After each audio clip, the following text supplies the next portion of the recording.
আমাদের যে মা ও বোনেরা রয়েছেন তাদের অনেকেরই প্রশ্ন থাকে যে আমাদের শরীরে হরমোনাল কোনো ইমব্যালেন্স নেই, বা আমাদের কোনো ফ্যালোপিয়ান টিউব ব্লকেজ নেই, বা আমাদের শরীরে অন্য কোনো জটিলতাও নেই, তারপরও কিন্তু আমরা মা হতে কেন পারছি না। দর্শক, আপনাদের সাথে রয়েছে আমি ডাক্তার অমিত কুমার পাল।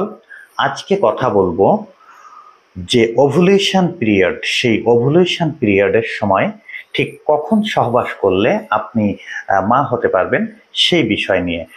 আজকের ভিডিওটি আপনার জন্য কিন্তু খুব ইনফরমেশনাল হতে যাচ্ছে, তাই আমার ভিডিওটিকে না টেনে শেষ পর্যন্ত দেখবেন। দর্শক, আপনি যদি আমার ইউটিউব চ্যানেলটিকে সাবস্ক্রাইব না করে থাকেন তাহলে আমার ইউটিউব চ্যানেলটিকে এখনই সাবস্ক্রাইব করবেন। আমি প্রতিনিয়ত নতুন নতুন স্বাস্থ্য বিষয়ক নানা বিষয় নিয়ে আপনাদের কিন্তু জানাতে চাই, আপনাদেরকে শোনাতে চাই, তাই অবশ্যই আমার সাথে থাকবেন। তো দর্শক, চলুন আজকে আসলে জেনে আসি ঠিক সহবাসের জন্য উপযুক্ত সময় কোনটি, এবং সহবাসের জন্য নারীদের কোন সিগন্যালকে দেখে সেই সময়টাতে সহবাস করলে খুব সহজেই মা হওয়া যায়। দর্শক, আজকে কথা বলবো ওভুলেশন পিরিয়ড এবং সার্ভিক্যাল মিউকাস নিয়ে।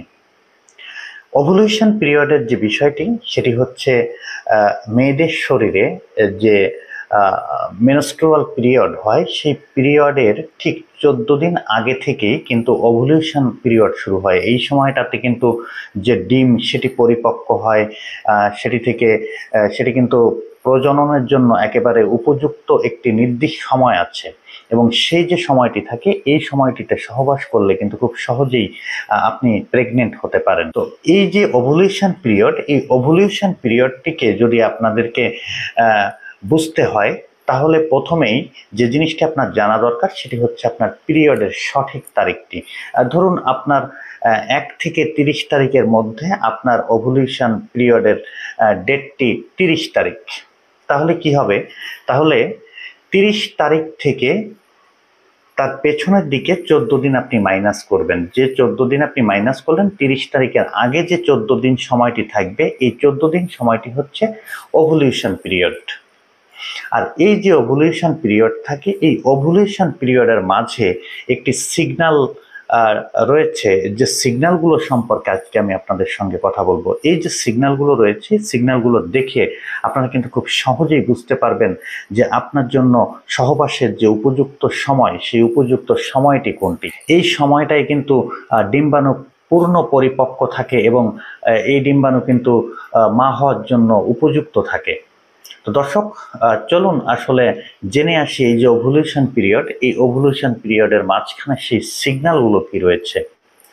দর্শক, যে 14 দিনের কথাটি আপনাকে বলছিলাম, এই যে 14 দিন সময়কাল রয়েছে, এই 14 দিনের সময়কালের ভেতরে কিন্তু আপনার যোনিপথ থেকে সার্ভিক্যাল মিউকাস নির্গত হয়, এবং এই যে মিউকাস রয়েছে, এই যে এক ধরনের আঠালো পদার্থ রয়েছে, বা বলতে পারেন এক ধরনের পানির মতো পদার্থ রয়েছে যেটি যোনিপথ থেকে নির্গত হয়, সেটি দেখে কিন্তু আসলে বোঝা যায় কোন সময়টাতে ডিমটা খুব ফার্টিল হচ্ছে। আর এই জিনিসটাকে বুঝতে গেলে এটি 4টি পর্যায় রয়েছে। মূলত প্রথম যে পর্যায়টি রয়েছে সেটি আপনার যে সার্ভিক্যাল মিউকাস থাকবে বা যোনির যে রস থাকবে, সেই রসটি কিন্তু প্রথমে পানির মতো হবে, স্বচ্ছ হবে, এবং এই জিনিসটিকে আপনারা যদি হাত দিয়ে এই মিউকাসটিকে এভাবে ঠিক দেখেন তাহলে দেখতে পারবেন যে এটি অনেকটা আঠালো আঠালো একটা ভাব রয়েছে, সেটি স্বচ্ছ হচ্ছে।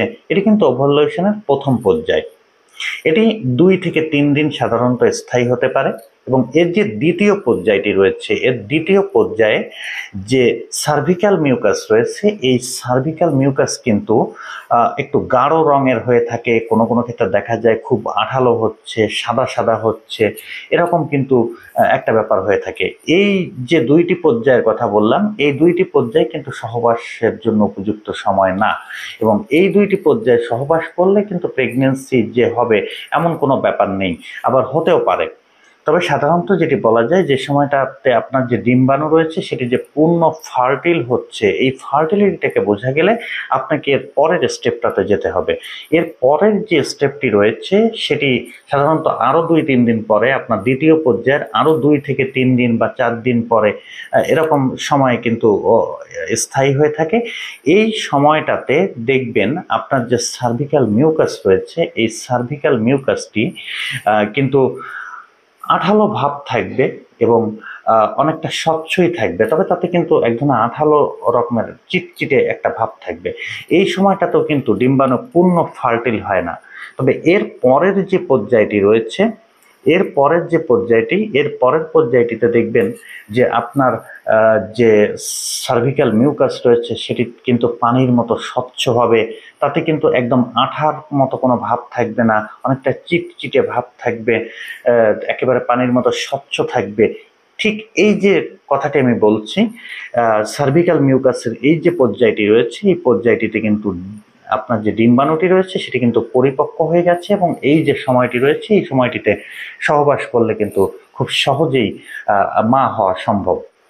দর্শক, আমার ভিডিওটি যদি আপনার ভালো লেগে থাকে তাহলে অবশ্যই আমার ভিডিওটিতে লাইক করবেন, কমেন্ট করবেন এবং বন্ধুদের সাথে শেয়ার করতে ভুলবেন না। দর্শক, প্রতিনিয়তই আমরা এ ধরনের নতুন নতুন স্বাস্থ্য বিষয়ক ভিডিও তৈরি করে থাকি, তাই অবশ্যই আমাদের সাথে থাকবেন। দর্শক, আপনাদের যদি কোনো কিছু জানার প্রয়োজন থাকে তাহলে আমাদেরকে কমেন্টে লিখে জানান। আমরা আপনাদের কমেন্টগুলো চেক করে প্রতিনিয়তই নতুন নতুন ভিডিও তৈরি করে থাকি এবং আপনাদেরকে জানানোর চেষ্টা করে থাকি। দর্শক, আপনি যদি আমার কনসালটেশন নিতে চান তাহলে আমাদের যে স্ক্রিনে দেখানো নম্বরটি রয়েছে এই নম্বরে ফোন করে সিরিয়াল নিয়ে এবং পে করে আমার যে কনসালটেশন চার্জ আসছে সেটি পে করে আপনি কিন্তু আমার সঙ্গে কথা বলতে পারেন। দর্শক, আজকের মতো শেষ করছি স্বাস্থ্য বিষয়ক অনুষ্ঠান। দেখা হবে আগামী পর্বে। আর হ্যাঁ, আপনি যদি আমার ইউটিউব চ্যানেলটিকে সাবস্ক্রাইব না করে থাকেন তাহলে অবশ্যই আমার ইউটিউব চ্যানেলটিকে সাবস্ক্রাইব করে দিবেন। সবাই ভালো থাকবেন, সুস্থ থাকবেন, সবার জন্য অনেক অনেক শুভকামনা।